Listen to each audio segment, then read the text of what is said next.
மருத்துவ மேற்படிப்பில் அரசு மருத்துவர்களுக்கான 50% இடஒதுக்கீடு ரத்து செய்யப்பட்டதற்கு எதிராக அரசு மருத்துவர்கள் போராட்டத்தில் ஈடுபட்டு வருகிறார்கள்.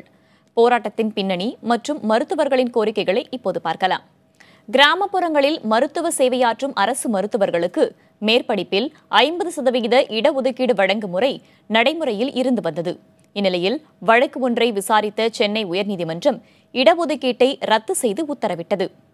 இடஒதுக்கீடு ரத்து செய்யப்பட்டதால் கிராமப்புறங்களில் இருக்கும் ஆரம்ப சுகாதார நிலையங்களில் பணியாற்றி வரும் அரசு மருத்துவர்களின் எண்ணிக்கை குறையும் என்றும், எதிர்காலத்தில் அரசு மருத்துவர்கள் கிராமப்புறங்களுக்கு சேவையாற்ற செல்லாத நிலை ஏற்படும் என்றும் தெரிவிக்கப்படுகிறது.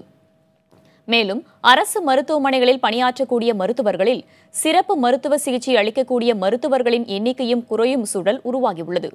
இடஒதுக்கீடு ரத்து செய்யப்பட்டிருப்பதால் மருத்துவ மேற்படிப்பில் தமிழக மாணவர்களுக்கு கிடைக்க வேண்டிய சேர்க்கைகள் மற்ற மாநிலங்களுக்கு சென்றுவிடும் என்று மருத்துவர்கள் வருத்தம் தெரிவித்திருக்கின்றனர். அரசு மருத்துவர்களுக்கான 50% இடஒதுக்கீடு ரத்து செய்யப்படக்கூடாது, நீட் தேர்வை ரத்து செய்ய அரசு நடவடிக்கை எடுக்க வேண்டும் என்பன உள்ளிட்ட கோரிக்கைகளை வலியுறுத்தி அரசு மருத்துவர்கள் போராடி வருகிறார்கள்.